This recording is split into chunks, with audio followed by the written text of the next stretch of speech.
ஹரே கிருஷ்ணா கிருஷ்ணா கிருஷ்ணா ஹரே ஹரே, ஹரே ராமா ராமா ராமா ஹரே ஹரே. குட்டி கதைகள் 553.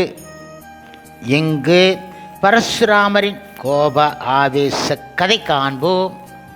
முன்பு ஒரு சமயம் உதங்கர் என்ற முனிவர் பாலைவனத்தில் சஞ்சரித்து வந்தார்.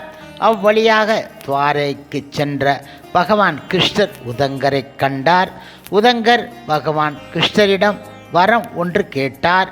பாலைவனத்தில் விரும்பிய போது தண்ணீர் கிடைக்க வேண்டும் என உதங்கர் கேட்டார். அவ்வாறே பெறுவீராக என பகவான் கிருஷ்ணரும் அருள்பாலித்து சென்றார். உதங்கன் தொடர்ந்து பாலைவனத்தில் நடந்தார். தாகம் நாவை வரட்டியது. உடனே பகவான் கிருஷ்ணரை நினைத்தார். அருகில் தண்ணீர் ஊற்று எதுவும் தோன்றவில்லையே, பகவான் கூறிய வண்ணம் நடைபெறவில்லையே என நினைத்தார். அப்போது மிலேச்சன் ஒருவன் குடுவையில் நீருடன் வந்து, முனிவரே, பருக நீர் வேண்டுமா என கேட்டான். மிலேச்ச வேடுவனின் அழுக்கு தோற்றமும் துர்நாற்றமும் மிகுந்த தோல் பையை கண்ட உதங்கர் முகம் சுளித்தார். தண்ணீர் வேண்டாம் என மறுத்துவிட்டார். பகவான் கிருஷ்ணர் தம்மை ஏமாற்றிவிட்டதாக நினைத்தபடியே உதங்கர் செல்லும்போது பகவான் கிருஷ்ணர் உதங்கர் முன்பு தோன்றினார். என்னை வஞ்சித்து விட்டாயே கிருஷ்ணா என உதங்கர் ஏமாற்றத்துடன் கூறினார். உதங்கரின் தாகத்தை தணிக்குமாறு பகவான் கிருஷ்ணர் இந்திரன் இடம் அமிர்தத்தை உதங்கருக்கு வழங்குமாறு கூறியிருந்தார். அப்போது இந்திரன் மிலேச்சன் உருவில் அமிர்தத்தை தோல்பையில் எடுத்துச் செல்வேன், மிலேச்சன் என வேறுபடுத்தி பார்த்து தண்ணீர் வேண்டாம் என முனிவர் கூறினால் அவருக்கு பக்குவம் போதாது என அமிர்தத்தை கொடுக்காமலே திரும்பிவிடுவேன் என்றான் இந்திரன். இந்திரன் அமிர்தத்தை கொண்டு வந்தபோது ஞானமும் பக்குவம் இல்லாததால் உதங்கர் அமிர்தத்தை பருக முடியவில்லை. எனவே மீண்டும் முனிவருக்கு அருள் செய்ய மனம் உவந்த முழுமுதற் கடவுள் மற்றும் பரமபுருஷ பகவான் ஸ்ரீ கிருஷ்ணர் அவர் தண்ணீரை விரும்பிய போது மேகங்கள் தோன்றி மழை பொழியும் என கூறி அந்த மேகங்களை உதங்க மேகங்கள் என பெயர் பெறும் என கூறி மறைந்து அருளினார். இது இப்படியாக இருக்கும் சமயம் ஜம தக்னி என்ற மகரிஷியின் புதல்வர் பரசுராமர் பெரும் தவ வலிமை மிகுந்தவர் ஆவார். தவத்தினால் சிவபெருமான் இடமிருந்து கோடாரியையும் மற்றும் பல அஸ்திரங்களையும் பெற்றவர். கார்த்த வீரிய அர்ஜுனின் மகன் பரசுராமரின் தந்தை கொன்றுவிட்டான். பரசுராமர் சினங்கொண்டு இந்த உலகில் சத்திரிய குலமே இல்லாமல் கொன்றுவிடுவேன் என சபதம் செய்தார். சபதத்தின்படி சத்திரிகளை எல்லாம் கொன்று வந்தார். 21 முறை சபதம் செய்து 21 முறை கொன்று விட்டார். சத்திரியர்களை அழித்து விட்டோம் என தவம் செய்து கானகம் சென்றார். இப்பொழுது கஷ்யபர் என்ற ரிஷி சத்திரிகளை காக்க வேண்டுமென விரும்பினார். பரசுராமர் இடமிருந்து தானமாக பெற்ற பூமியில் கஷ்யபர் இருந்தார். தானமாக வழங்கிய பின்பு அந்த பூமியில் பரசுராமர் இருக்கக்கூடாது என கஷ்யபர் கூறியதும் பரசுராமர் அந்த இடம் விட்டு சென்று விட்டார். கஷ்யபர் அந்த பூமியில் தனி ராஜ்யத்தை ஏற்படுத்தினார். ஆனால் அந்த ராஜ்யம் சரியாக ஆளப்படாமல் நசிய துவங்கியது. பூமாதேவி கஷ்யபரிடம் ராஜ்யத்தை சத்திரியர்கள் வசம் ஒப்படைத்தால் மீண்டும் மேன்மை அடையும் என்றால் கஷ்யபர் காடுகளிலும் நதிக்கரைகளிலும் மலைகளிலும் சுற்றி திரிந்து வந்த சத்திரிகளை தேடி கண்டு அறிந்தார்.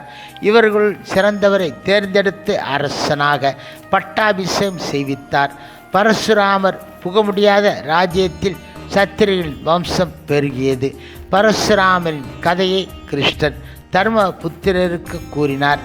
கஷ்யபரின் பேர் உதவியால் தான் சத்திரிய வம்சம் மீண்டும் புத்துயிர் பெற்றது என்றார் பகவான் கிருஷ்ணர். பரசுராமரின் சினம் கஷ்யபரின் உதவியால் தணிந்தது. இது இப்படியாக இருக்கும் சமயம் சிரகாரி என்பவன் கௌதம மகரிஷியின் புதல்வன்.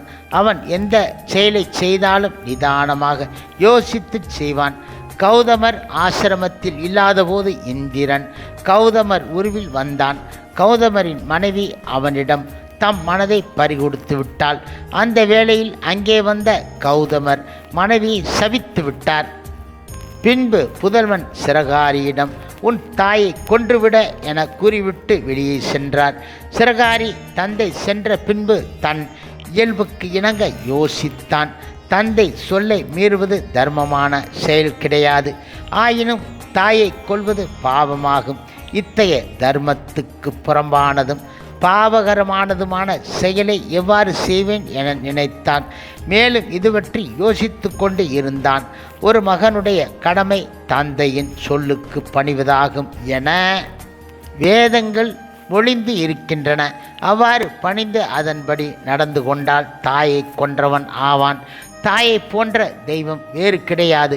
கணவன் பதி என்றும் பர்த்தா என்றும் அழைக்கப்படுவான். பதி என்றால் மனைவியை வழி நடத்துபவன், பர்த்தா என்றால் அவளுக்கு பாதுகாப்பு அளிப்பவன் என பொருள். கணவன் உருவில் வந்ததாலேயே தன்னுடைய தாய் இந்திரனிடம் மனம் பறிகொடுத்தாள். அவளிடம் எவ்வாறு குற்றம் காண முடியும்? இவ்வாறு யோசித்து கொண்டு இருந்தான் சிரகாரி.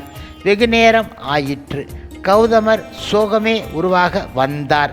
மனைவியை கொல்லுமாறு ஆணையிட்டுவிட்டு வந்தோமே, எவ்வளவு மதியீனம் என தம்மையை நொந்து கொண்டு வந்தார் கௌதமர். அவர் முன்பு சிரகாரி கோடாரியை வைத்துவிட்டு அவரிடம் மன்னிப்பு கூறினான்.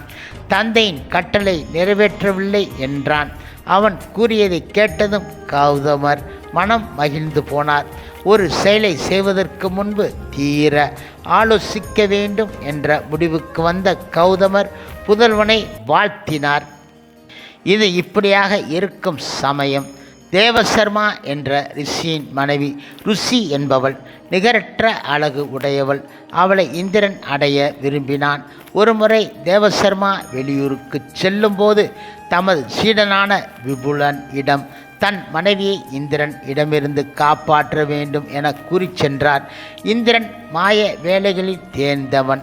எனவே அவன் இடமிருந்து ரிஷி பத்தினியை காக்க தன்னுடைய யோக சக்தியால் தன் உடலை விட்டுவிட்டு அவளுடைய உடலில் புகுந்து விட்டான். அவன் தேவசர்மா அஞ்சியது போலவே அவர் இல்லாத சமயத்தில் இந்திரன் ஆசிரமத்துக்கு வந்து விட்டான்.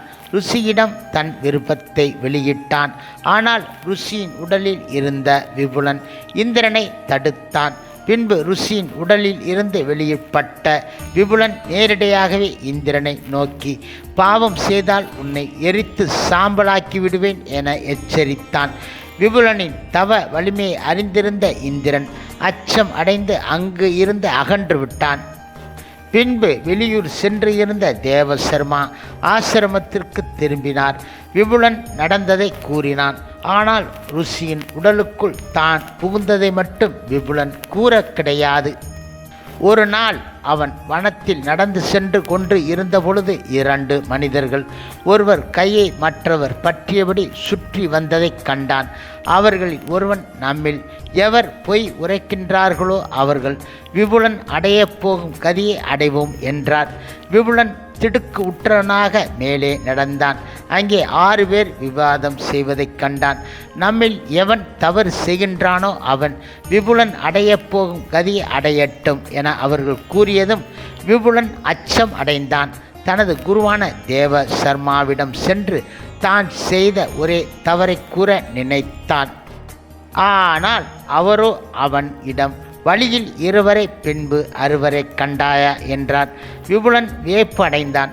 முதலில் 2 இரவும் பகலும், அடுத்து பார்த்த 6 பருவங்கள்.